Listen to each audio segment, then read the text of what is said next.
할렐루야. 주는 그리스도시요 살아계신 하나님의 아들이시니이다. 오늘도 새날을 주신 하나님을 찬양합니다. 오늘 우리에게 주시는 하나님의 말씀 여호수아 2장 9절 말씀입니다. 함께 읽겠습니다. 말하되 여호와께서 이 땅을 너희에게 주신 줄을 내가 아노라. 우리가 너희를 심히 두려워하고 이 땅 주민들이 다 너희 앞에서 간담이 농나니. 아멘. 여호수아는 가나안 정복을 앞두고 2명의 정탐꾼을 여리고성에 보냅니다. 그런데 이 정탐꾼들 그만 정탐하러 온 것을 들키고 말았습니다. 체포 명령이 떨어지고 추격군이 붙습니다. 꼼짝없이 잡히게 될 상황에서 한 중요한 인물이 등장하는데요. 바로 라합이라는 기생입니다.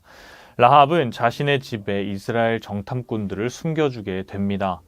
여리고 정탐에서 처음 등장한 이 라합이라는 여인은 이후 예수님의 족보에도 그 이름이 등장할 정도로 하나님이 이루어 가시는 구속사에서 중요한 역할을 하게 됩니다. 라합은 여리고 사람이었습니다. 이스라엘 혈통이 아닌 가나안 출신의 이방인이었죠.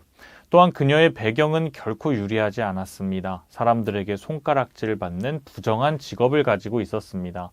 그런데 어떻게 그런 그녀가 하나님의 구속사에서 이토록 중요 인물이 될 수 있었을까요?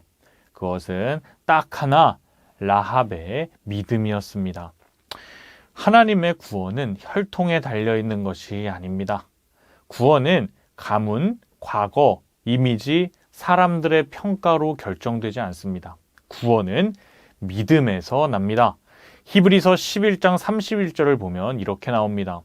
믿음으로 기생 라합은 정탐꾼을 평안히 영접하였으므로 순종하지 아니한 자와 함께 멸망하지 아니하였도다. 여러분, 그렇다면 믿음이란 무엇일까요? 오늘 본문을 통해 생각해 볼 때 믿음이란 하나님의 편에 서는 선택을 하는 것이라고 말할 수 있겠습니다.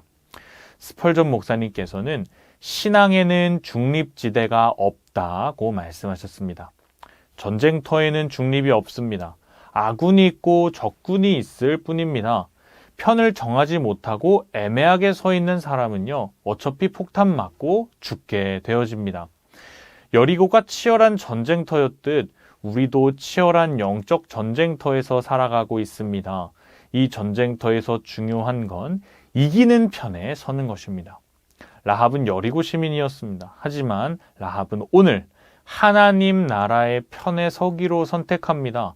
이것이 아주 중요합니다. 이것이 믿음입니다. 믿음은 그냥 맞는 말이네 하고 끝나는 게 아닙니다. 믿음은 편을 바꾸는 결단입니다. 하나님 편에 설 건가 세상의 편에 설 건가의 선택의 기로 앞에서 하나님의 편에 서는 것이 믿음입니다. 오늘 여러분은 어느 편에 서 있습니까? 여전히 여러분 안에 세상적 불안, 세상적 계산, 세상적 두려움이 자리하고 있다면 여러분 아직 세상의 편이실지도 모르겠습니다. 혹은 아무 선택 안 하고 가만히 계시면 여리고 편이신 겁니다. 세상과 편 먹는 사람들은 작은 위기 앞에서도 간담이 서늘해져 두려워 떨게 됩니다. 하나님의 편에 서시기를 축복합니다. 하나님의 약속, 하나님의 말씀 편에 서십시오. 이것이 이 시대를 살아가는 청년들에 대한 하나님의 소명인 것입니다. 여러분, 우리가 살고 있는 도시를 보십시오.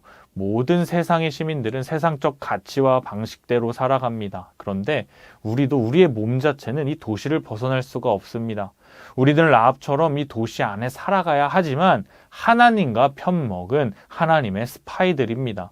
그러므로 오늘 하루 우리의 직장에서, 우리의 학교에서, 우리가 속한 모든 곳에서 하나님의 편으로서 보혈의 징표를 간직하고 하나님 나라의 시민으로서 정체성을 지키며 살아가는 모든 청년들 되시기를 축복합니다. 기도하겠습니다. 주님, 저는 오늘 여리고 편이 아니라 주님 편에 서겠습니다. 제 계산이 아니라 주님의 약속을 붙들겠습니다. 오늘 하루 우리의 직장과 학교와 가정과 관계 속에서 말씀을 따라 살 용기를 주시고 주님의 뜻을 선택할 담대함을 주시고 손해를 보는 것 같아도 주님을 신뢰하는 믿음을 주옵소서. 우리의 마음에 보혈의 징표를 간직하게 하시고 세상이 흔들어도 흔들리지 않는 정체성을 주셔서 우리를 통해 누군가가 하나님을 보게 하시고 우리의 삶이 복음의 향기로 남게 하여 주옵소서. 예수 그리스도의 이름으로 기도하옵나이다. 아멘.